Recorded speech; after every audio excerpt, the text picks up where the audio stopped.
The Home Affairs Ministry has come under fire from some opposition parties in the National Assembly for what they say is the chaotic state that the department is in. Of particular concern is the problem of long queues, where often people are turned away because the system is offline. Now, during the department's budget vote debate, parties also questioned why the department has still not introduced an online appointment system. Well, Minister Aaron Motsoaledi acknowledged the challenges his department is facing, but has assured members of parliament that the problems are being addressed. Motsoaledi also expressed concern at what he calls a misleading narrative on the proposed marriage policy, expressing disappointment that the debate concentrated on only one part of the Green Paper, which relates to polyandry. Minister Motsoaledi joins us now for a range of issues to discuss with regard to Home Affairs. Minister, good to have you. Thanks so much for your time. Morning, Leanne, and morning to the listeners and viewers out there. Thank you very much for having me. So, Minister, I know we've got a lot to get through, so we're going to try and fire as many questions at you as possible. But I want to start off with the conversation that we had yesterday with the young man who joined us here on the program, who managed to finally get his ID document. South African, hasn't been able to get it for 35 years now due to a host of issues. And then he finally managed to get it. You know, just in terms of seeing someone waiting 35 years to try and sort something like that out, how does that make you feel as Minister? Well, it makes me feel very bad, Leanne, and it's not that I haven't seen that type of thing before. You might remember that in 2019, during my first budget speech as Minister of Home Affairs, I actually brought two ladies to Parliament because one of them had for 14 years being regarded as married to somebody she didn't know.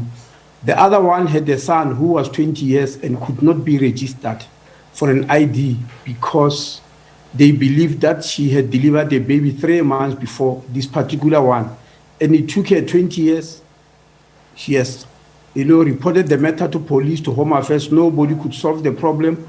Until after 20 years, she solved it on her own. She discovered that somebody in Home Affairs smuggled some children from Mozambique as hers, and they replaced her own system on the children on the system. So these are the things we are fighting every day there. And this is, something I imagine that we need to bring an end to, because there are millions of people. I mean, there's estimates of people that have not registered their births. They don't have any birth certificate, any ID document. Now, we're sitting in a very difficult time where in order to actually qualify and get a COVID vaccine in the country, you need the minimum of an ID document, and that's for anything. Talk to us about ID documents. Why are there so many outstanding identity documents for South Africans? Well, Leanne, you will learn to know that in terms of what is called vital statistics, or let me say civil registration and vital statistics, what is commonly referred as CRVS, you will learn that South Africa is one of the only top countries in the whole continent of Africa. That is better. That has got about 90% registration. We don't have 100%, obviously, but we are at 90%, together with Egypt, Seychelles, and Mauritius. There are still countries that are still at 5%, Leanne. So it's a big problem. That is why the AU, the Economic Commission for Africa, in 2010, they launched this CRVS a system in Ethiopia, whereby they were saying ministers of civil registration must come together, and 40 ministers came together and they launched this. In 2012, they met in Durban and approved something called API CRVS, meaning Africa Program for Accelerated Improvement on Civil Registration.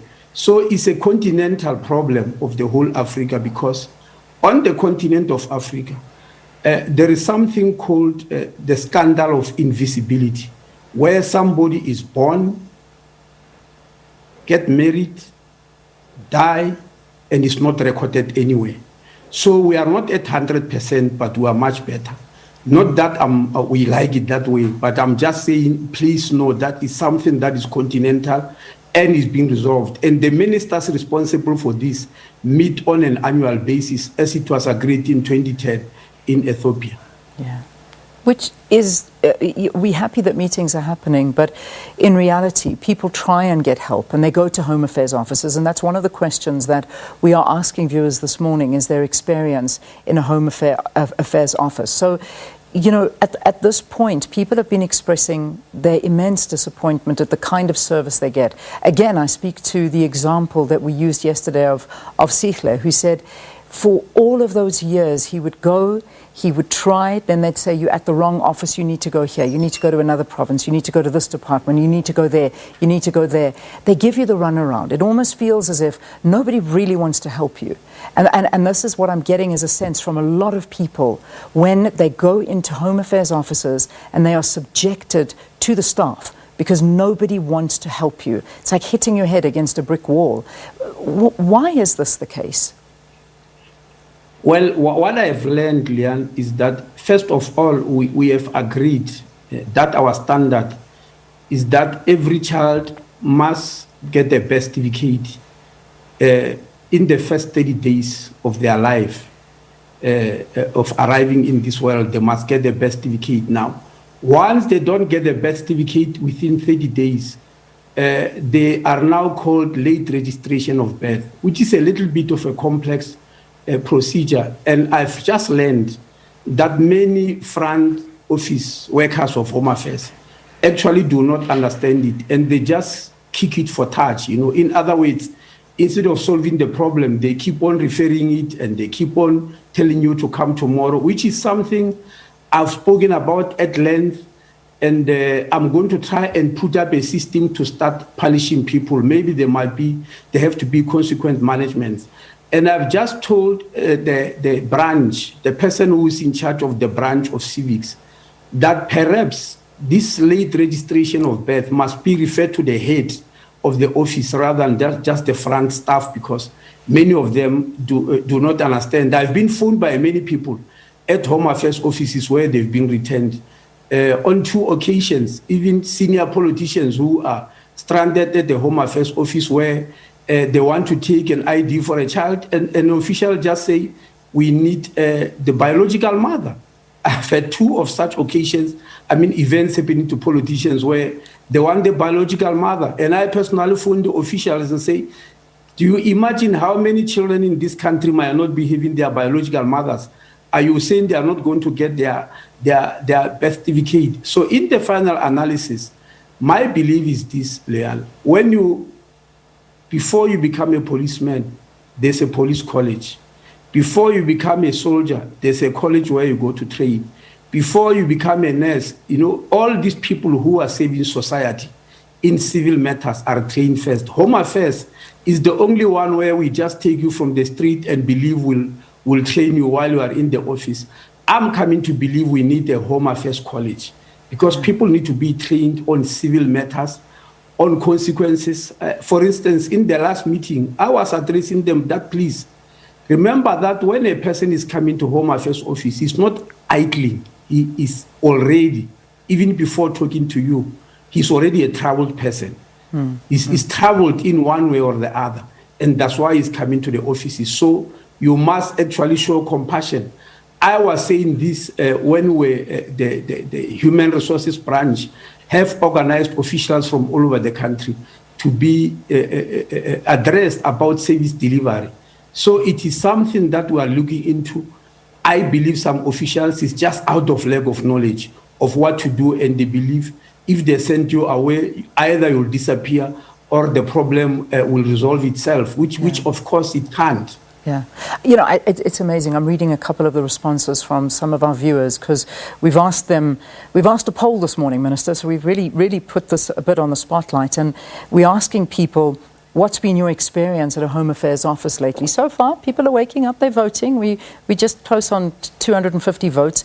The votes are sitting at 69% saying bad service. It's a bit of a worry, and 18% good service. But Minister, some of the things that people are saying, and it's quite amazing. This is another person who says, I'm on my way there now. I go every single week. I am applying for an unabridged birth certificate for my child from 2019, and they refuse to give it to me, and I don't know what to do. Here's one. Here's another one. Another one, they need help with this new system they are using of not taking cash for payments. So if you don't have a bank account, you don't get service. This is another one. The queues, this one got to me. The queue, you'd swear we're living in the 1800s. It sounds outdated. It sounds like there are big, big problems there, Minister. Well, obviously, it will depend on people's experience on the day they've gone, Leanne. The issue of systems downtown has been discussed many times, even in Parliament. It's a big problem. I even took it to Cabinet because, you see, Home Affairs is like SARS. It depends on systems. Now, the government took a decision that all government departments will get their IT from CETA, but SARS was the only one that was exempted. They are doing their own IT. That's why we have never gone to SARS and heard that systems are down. In our case, it is like that. We are like other government departments, but we are more affected. I mean, every government department is complaining about the CETA system, but we are more affected because we can't work without IT. Other government departments can try and do things in one way or the other manually. I mean, I was in health. I don't remember things not working in a hospital because systems are down. But in Home Affairs, once it happens, it's a big nightmare. So our discussion is also to be given an exemption like SARS so that we run our own systems. We don't depend on anybody else. It is a nightmare. You might remember that in 2019, it became so bad that we established something called the War Room in Centurion at the CETA offices, where we brought CEOs, not ordinary people, CEOs of these IT companies that are serving Home Affairs, IBM, EOH, and many others. We brought them under one roof, and they sat there for 2 weeks trying to find out what is wrong with our systems. At some stage, IBM even said perhaps they might have to go to their mother, company in the US to bring technicians. And I was asking, what type of problems is it that you can't even solve in South Africa? Since I was born, when people talk about IT, I think IBM, if even them cannot solve our problem, what is the story? So we actually meet last week. We met from 9 o'clock to 5 o'clock, just talking about this, bringing various experts. So the conclusion is that perhaps we need to follow the system that SARS is following, because we are like them, we are not like any other government department. And so we must not be treated like other government departments, because this is embarrassing. I remember when we went to COVID level one in October last year, we went to all the Home Affairs offices, myself, the Deputy Minister, and all officials to check social distancing. But the moment we arrived there, systems just went down. And they went down for about 2.5 hours. I was in the office here in Swani. I had to rush to Centurion, sit with the technicians there. They were showing me on the walls what is happening, green, yellow, red. Of course, things that I wouldn't understand because I'm not an IT person. But it was very embarrassing for me because I was there and I noticed it when people were queuing there and the systems are down. So it's a very, very, very big elephant in the room, these systems. Fortunately, yesterday, during my budget speech, the Minister of Finance said there in the budget speech, and he asked me thereafter what's happening. When I talked to him, he said, no, let's come and talk. Perhaps we can look at the PFMA to see how we exempt you, because I'm now realizing that you're different from other government departments. You are just like SARS. If we were to subject SARS to this, the revenue system of the whole country will collapse. And I said, well, the economy of the country will also collapse if we don't take care of Home Affairs. So it is a problem. I'm not going to try and hide away from it. It's embarrassing me and it's actually frustrating. So, Minister, you've admitted to it. You know there's a problem. People are crying out that they need this to be sorted out. So we've identified, as you said, the elephant in the room. What's going to be done about it? That's all we really want to hear. When is it going to be fixed? And when are we finally going to have an efficient Home Affairs department? Because the bottom line is, this is possibly the most important department that we have, because this is where our identity lies, our identity as South Africans. And without it, we are nothing. And at the moment, there are millions of people that cannot get service from your department. You know the problem. You know what's going on. What's being done about it? Well, I've just informed you. The first thing is we realize that private sector companies are very good at IT. The first thing we discussed last week was that perhaps we should get a private service provider who's good in IT and move away from the State Information Technology Agency, because it's an agency that is clearly not able, and I'm not really trying to put the blame on them only, but it's clear they are not able to deliver the goods for us. We believe a private sector company can do so, but we are not allowed in terms of the CETA Act to do that. But the Minister of Finance promised that if you look at the PFMA, there might be possibility of an exemption. Once we get that exemption, we get the private sector companies that can come and fix these things for us. The second thing, we ask that we don't go through the agency, which the state is using. We run our own systems like SARS. And we believe in that way we'll be able to get out of this problem. But otherwise, because Leanne, the war room which you have opened will make the systems work for 2 weeks. And 2 weeks thereafter, the system is down again. It goes down again. So I'm more frustrated than even the people who are saving, because I receive this information all the time. Very quickly, Minister, are Home Affairs officers back in full steam? Is everybody back to work? You know, I know that COVID, we saw staff cuts everywhere. Is everybody back full steam ahead at Home Affairs? Is everybody working right now? No. Remember that we are not, we are still having COVID-19. We are still in disaster. Why, Minister? Why? I mean, if all precautions are taken and you've got queues of people, you don't even have an online booking system. So people go down there in their hordes to get service, and there's only a few people working there. I mean, surely you can put your staff back to work.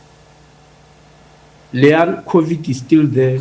It is, Minister. We know this, but people are struggling. So you may have a few people sitting behind desks, but queues that are winding around blocks. So it's a contradiction.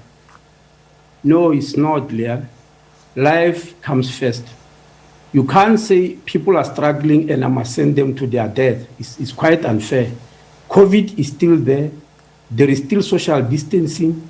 Department of Health is still calling for non-pharmaceutical steps in preventing COVID, that there must be social distancing, wearing of masks. We still have got people who have got comorbidities.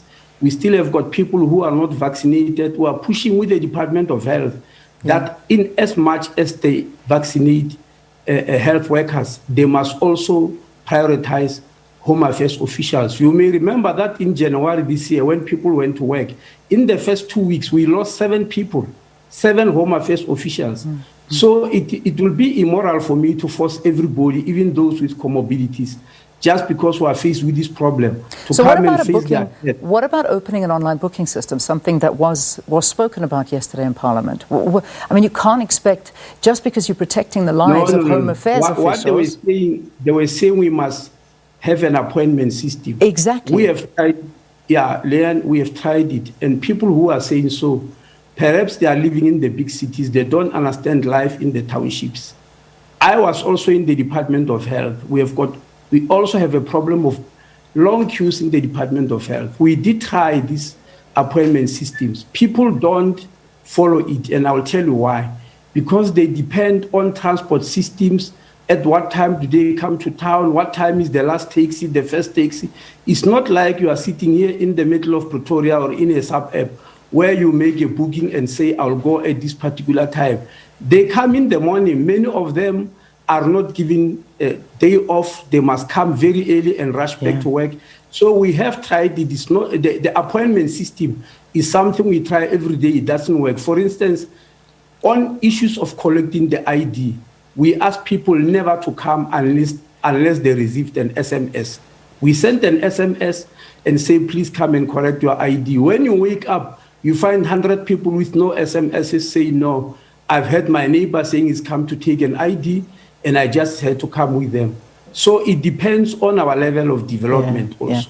All right, Minister, there is so much more to speak about. We didn't even get to polyandry. Unfortunately, it's gone 7 o'clock and there are just so many issues to talk about. We need to get you back here to talk about that issue and other. I know we're speaking about the whole different marriage issues that you have brought up for discussion, but we'll bring you back, I promise you. But thank you for talking to us here on the program. We need to get into our news bulletin. That's our Minister of Home Affairs, Dr. Aaron Motsoaledi. We 2 minutes late. Here's Sakina. She's got the top stories of the day.